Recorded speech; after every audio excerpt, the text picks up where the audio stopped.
John Hanna for CDTV.net here in New York City, and we have Michael Fitzgerald joining us from Houston, Texas. Thanks for joining us, sir. Well, thank you for having me. I really appreciate it. Sir, can you give us a little bit of a background about yourself? Yes, I'm a CPA wealth manager. I've moved 28 times. I was in the military for 8 years. My father was in the military. And I specialize in helping business owners use what they have to get what they want and figure out how to structure their finances so that they can retire or expand their business, package their business. And pretty much a lot of times they don't understand what they have at their disposal and how to use it to help them move forward. Okay. And you said you moved 28 times? Yeah, 28 times. 28 times. In the U.S. or internationally as well, or? No, it's all in the U.S. Like I said, my father was in the military, and I was in the military. And so we just, I was born at Fort Rucker, my sister was born at Fort Hood, and we just kind of moved, and then, which was great. I got to see all the different economies in the U.S., and I got to see how people are different, how people are the same, and it really helped me to drop me off. I can meet anybody, just moving some times. There you go. That's my point. I wanted to get a sense of, from all the different areas that you've lived to, which one did you like the most with regards to the economic situation, locally wise? Oh, I would definitely say Houston. I would say Texas in general, just because, one, it's cheap. We don't have a state income tax. I always ask people, name one major city where you can still buy a house for $150,000 that has an economy. And people will say, $150,000 house? You can't buy a condo in New York for $150,000. And when people say, hey, you want to spend $500,000? I say, well, how many acres do you want with it? Or is 10,000 square feet too big? It comes down to where you look at the economic growth. Most of the military bases are located in the South now. You look at the fact that the weather tends to be warmer. As the population ages, a lot of the people in the North are going, I just can't handle another negative 20-degree winter. And so they're moving down here. So a lot of the health facilities and the medical area is really growing. And we also have the energy capital of the world related to oil and gas. And with the expansion of natural gas, there are lots of jobs. And so people that are losing their houses in California, Nevada, and Florida are coming to Texas with just whatever they have in their car and starting over. And we have very lenient creditor laws in Texas, and they can't take your house as long as you pay your mortgage. And it's just a very, very friendly place to raise a family and very inexpensive. Wow, it sounds like a pretty good place for somebody who's seen 28 places already. Well, it's the pay scale is pretty much close to what you would make in New York or what you would make in D.C. In terms of salary, but the standard of living is going to put you 65 to 70% higher because of the cost is so much less. Well, tell us about your book, the title, and the little bit of background before we go into the book itself. The book is titled, realistically falls under a category called Zombie Retirement Planning, and it's part of a series called Zombie Retirement Nation. And the working title in the book is Zombie Retirement Planning Guidebook, Eat or Be Eaten, the choice is yours. And it really goes down to where the future of retirement for most people looks pretty bleak. They just came out with a report that with the baby boomers and Generation X, 76% of them are going to run out of money in retirement.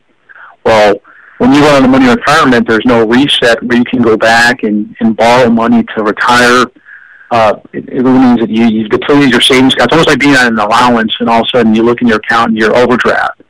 Well, unless you go to work and get a job, you're really not going to have any money to live on. And so you're going to be back to trying to live on Social Security and Medicare and Medicaid. You can either be a zombie or you can not be a zombie. And to not be a zombie would be a way for you to create your own sustainable retirement income stream.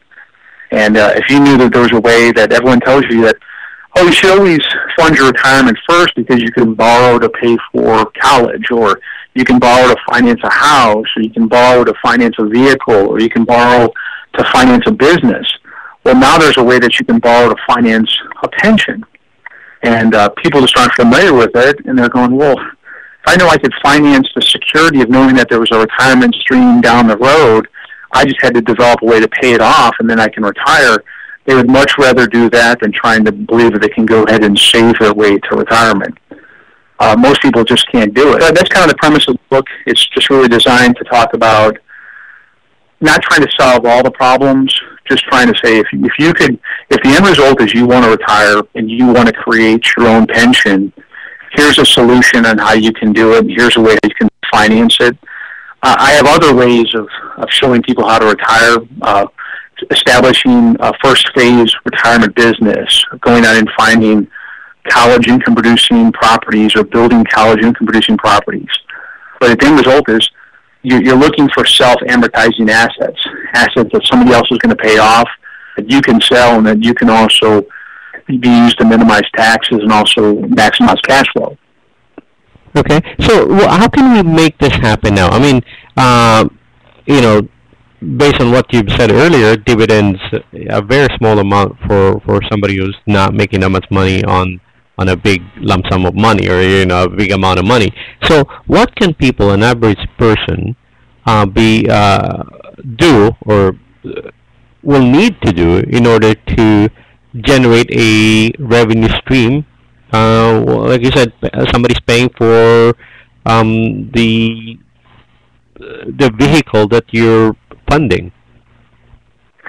The big thing is, there are 8 asset classes, and people will argue that there are different asset classes, but let's just assume that there are 8 asset classes, and the 3 first ones are the most liquid: cash, fixed income, and equities. All of them have certain risks and certain rewards, and they all have certain attributes. Most people do all of their planning with 3 asset classes because that's their version of modern retirement. It came out in, 1974 was the enactment of ERISA, and then 78 was the invention of the 401k plan, and then it went in effect in 80. So they believe that that's how retirement has always been, but that's just what we call modern retirement. Before there was modern retirement, most people had a pension, and the people that didn't have a pension came up with ways to go ahead and create non-correlated income streams. So they could create cash businesses, they could buy into partnerships, they can buy into income-producing real estate. Well, that's the category of what's called private venture. It's where most millionaires make their money, is by creating some sort of a venture, a business, a company that has a value that can be sold, or it has a value of an income stream. Now, the one of the things that also piqued my interest when talking to you before the interview was the fact that pension funds, a way for businesses to retain their VIP employees. Tell us about that. So it's a concept called a golden handcuff. A lot of people have heard of a golden parachute. And a golden parachute's a deal where if a firm is taken over, the executives are paid out a pretty substantial thing for a change of control. They get a bonus. They get a funding of a retirement account. They get their stock options purchased or restricted stock purchased.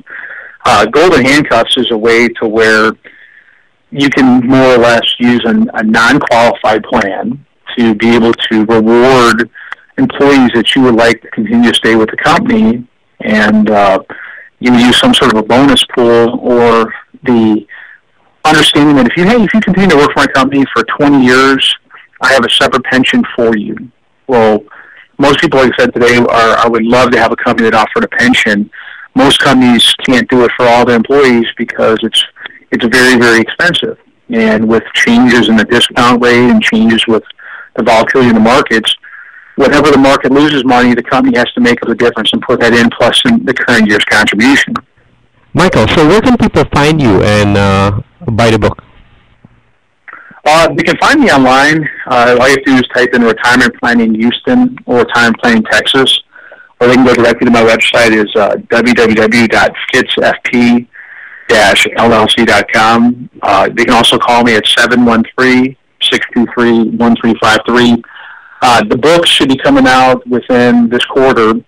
I do have other publications I've done, other different types of media that are available. That's Michael Fitzgerald joining us from Houston, Texas, and I'm John Hanna for CDTV.net in New York City.